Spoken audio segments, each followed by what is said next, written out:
Bonjour à tous, nous nous retrouvons aujourd'hui pour aborder la dimension historique de l'Europe et pour ce faire, nous allons nous intéresser à quelques-uns de ses précurseurs.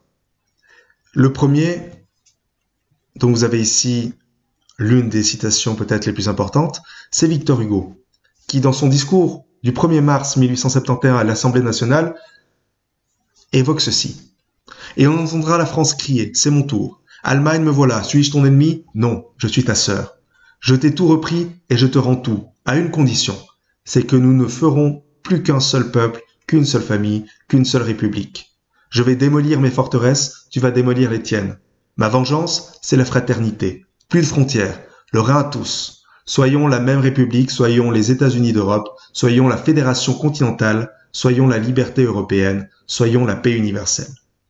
Vous le voyez, précurseur, même si bien évidemment les guerres mondiales vont venir passablement secouer cette conception, on est dans une première affirmation de l'Europe, de la nécessité de ces différents États européens de s'allier pour être plus forts ensemble, pour être plus proches ensemble, pour éviter que les conflits ne se renouvellent et peut-être d'une certaine manière aussi pour rivaliser avec les États-Unis qui sont en train de grandir, qui sont en train de s'imposer de plus en plus, même si on est encore à une époque où finalement les États-Unis ne sont pas les leaders mondiaux, on est de plus en plus sur une puissance montante qu'il convient de prendre en compte. Autre précurseur, quelques années plus tard, cette fois juste après la guerre, Winston Churchill, à Zurich en 1946, qui prononce ce discours. Il existe un remède qui, s'il était généralement et spontanément adopté par la grande majorité des peuples dans de nombreux pays, pourrait, comme par miracle, rendre l'Europe aussi libre et heureuse que la Suisse de nos jours. Nous devons construire une sorte d'États-Unis d'Europe. La première étape consiste à former un Conseil de l'Europe et de ce travail urgent, la France et l'Allemagne doivent ensemble prendre la direction. Je vous dis donc, debout l'Europe. Vous le voyez juste après la guerre, cette volonté d'Union européenne réaffirmée, réimposée, pour éviter justement que les horreurs de la guerre ne se reproduisent. En Suisse également, on va avoir quelques précurseurs, quelques personnes qui vont militer pour l'élaboration de cette Europe, notamment Denis de Rougemont, qui va participer au Congrès de l'Europe à La Haye en 1948 et qui, à cette occasion, va donner un discours assez important, va rédiger notamment le message aux Européens, considérant que la Suisse peut être un moteur de l'Europe. Cet écrivain, philosophe et professeur universitaire qui est né à Couvet, qui va mourir à Genève, est donc une grande figure suisse, figure littéraire, figure culturelle, mais aussi, de ce point de vue-là, figure politique. Et il va appeler de tous ses voeux l'implication de la Suisse. Vous le savez cependant, la Suisse ne va jamais intégrer l'Europe. La question va revenir à certaines reprises, nous en reparlerons un peu plus tard lorsque nous aborderons justement ces grands accords bilatéraux, mais également toutes ces votations qui ont pu avoir lieu à un moment ou à un autre en lien avec l'Europe. Cependant, la Suisse a toujours décidé de rester à l'écart, en tout cas pour l'instant, et maintient cette position encore actuellement. Mais pourquoi donc? Pourquoi cette affirmation de l'Europe? Pourquoi cette nécessité de former l'Europe? Parce que la guerre, on n'en veut plus. Vous avez ici quelques images de Berlin après la guerre, par exemple, mais également de Londres après la guerre, et les horreurs ont été telles, les morts ont été si nombreux, les destructions ont été si importantes, que plus jamais on ne veut vivre ça. D'où la nécessité de créer une alliance, de créer des relations qui permettent justement la fraternité. Et c'est là que vont apparaître les fondateurs, ceux qu'on considère aujourd'hui comme les pères de l'Europe, expression qui est figurée, qui fait écho justement aux pères fondateurs des États-Unis, mais qui permet de désigner les principaux promoteurs de la construction européenne au XXe siècle, qui vont identifier justement ce qui va devenir les communautés européennes, puis l'Union européenne comme un ensemble uni. Ces personnes sont notamment Robert Schuman. Robert Schuman qui est considéré comme l'architecte de l'intégration européenne, éminent juriste, ministre français des Affaires étrangères qui a vécu entre 1886 et 1963, mais qui a été ministre des Affaires étrangères français de 1948 à 1952. Il est l'auteur du plan Schuman qu'il va présenter le 9 mai 1950, date aujourd'hui considérée comme celle de la naissance de la construction européenne. Le plan proposait de placer sous une autorité commune la production du charbon, de l'acier, qui sont essentiels à la production industrielle, mais aussi à la production d'armes. Et si on met cette production sous une autorité commune, on évite que les Allemands ou que les Français ne poursuivent leur armement d'un côté ou de l'autre et ne se refassent à nouveau la guerre. L'idée, c'est de priver du contrôle de cette production les pays qui n'ont dès lors plus les moyens de s'entretuer. Autre figure, Konrad Adenauer, qui est un démocrate pragmatique, un infatigable fédérateur. C'était le premier chancelier de la République fédérale d'Allemagne de 1949 à 1963.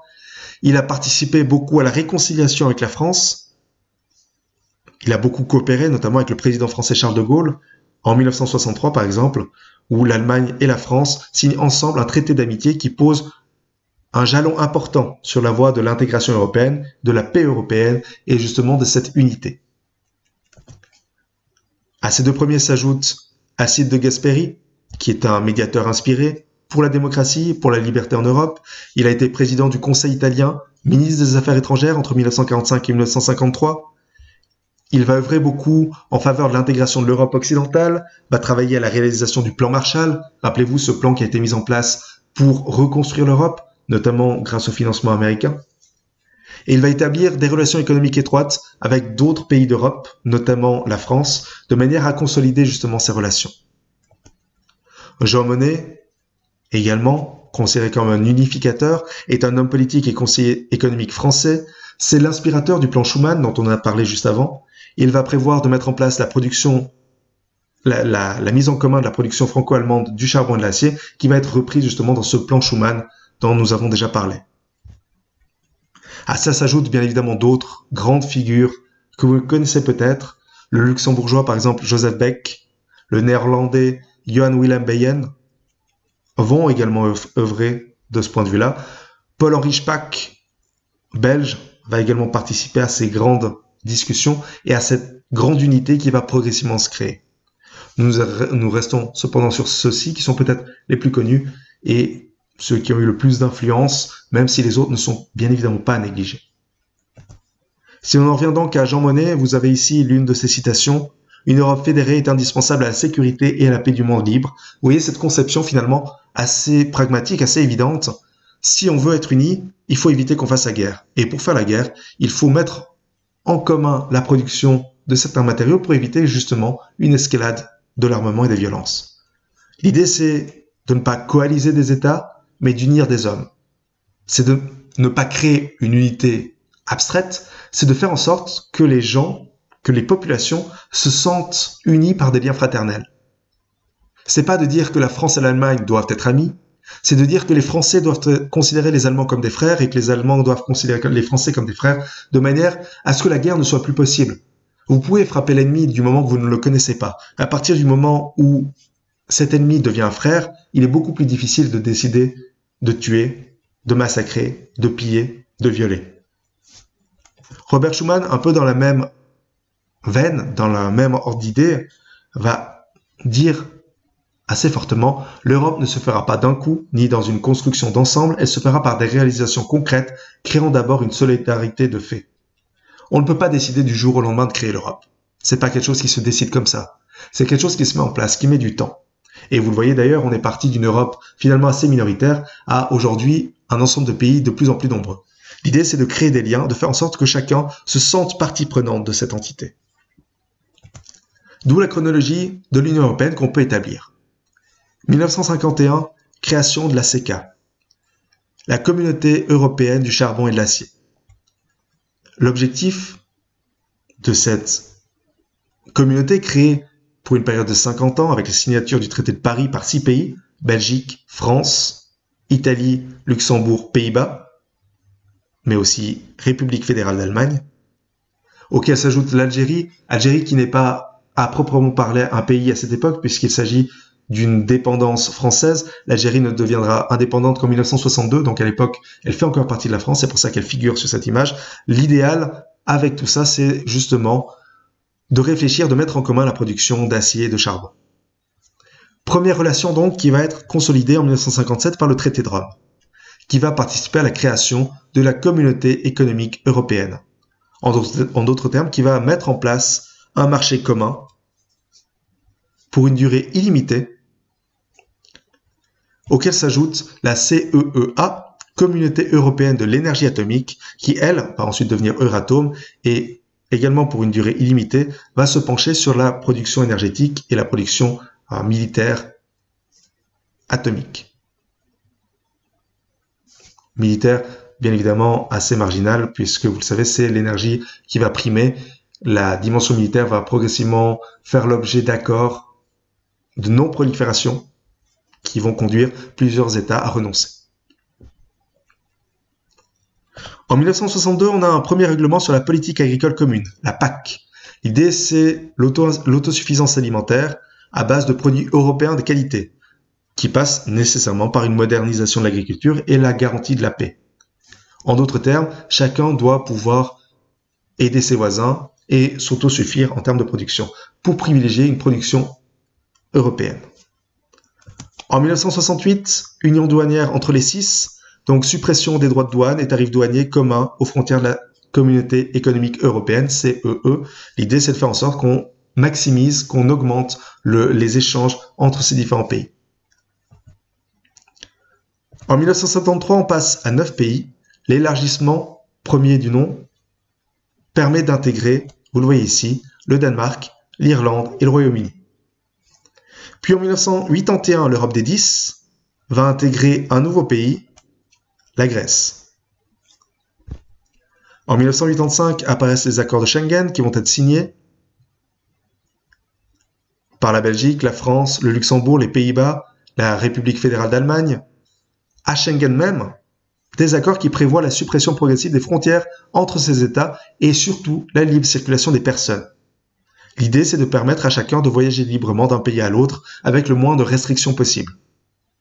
La convention d'application, donc si l'accord est en soi signé en 1985, il n'entrera véritablement en vigueur qu'en 1990.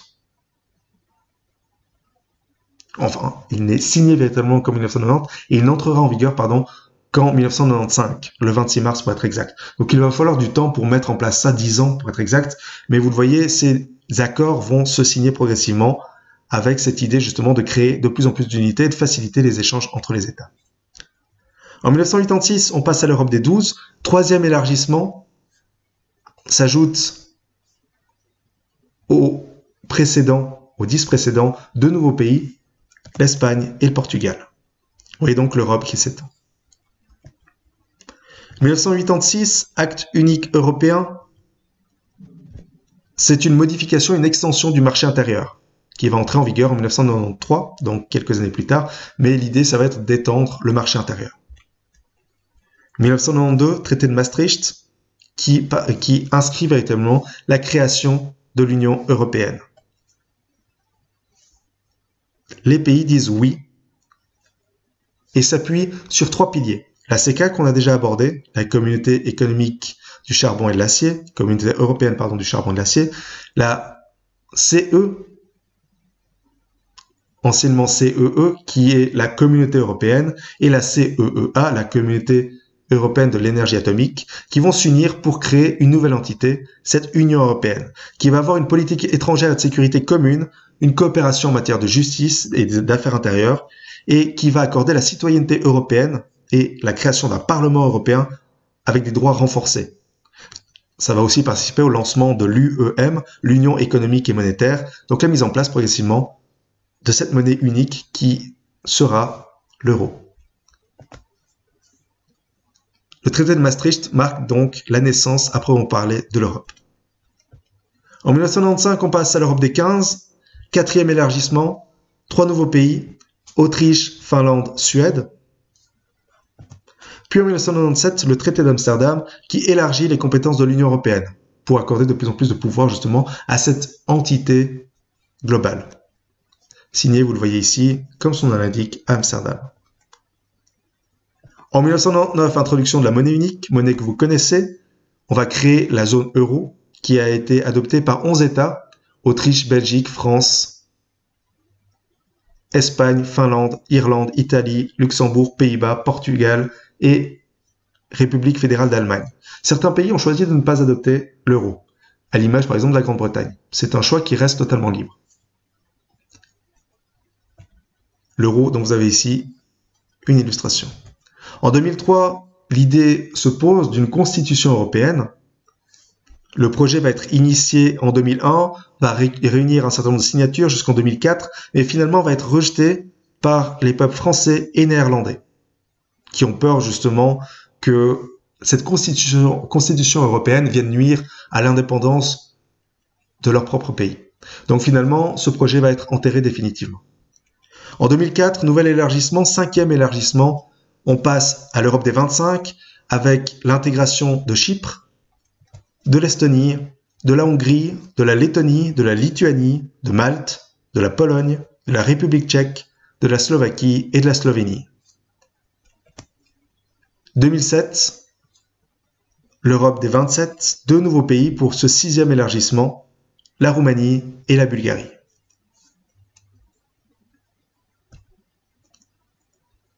En 2007, d'ailleurs, traité de Lisbonne, modification du traité de Maastricht et d'Amsterdam. L'idée, c'est de codifier le fonctionnement de l'UE. Donc on n'a pas de constitution qui a été refusée précédemment, on l'a évoqué, mais l'idée, c'est d'avoir quand même un pouvoir en place qui soit efficace. En 2013, on passe à l'Europe des 28 avec l'élargissement 7e qui entraîne l'adhésion de la Croatie. Vous le voyez sur cette carte. Et depuis 2017, qui a abouti tout récemment, nouvel événement, nouveau tremblement de terre au sein de l'Union européenne, le Brexit, avec le départ du Royaume-Uni qui a été prévu justement depuis 2017 et qui a été repoussé à un certain nombre de reprises pour finalement aboutir tout récemment.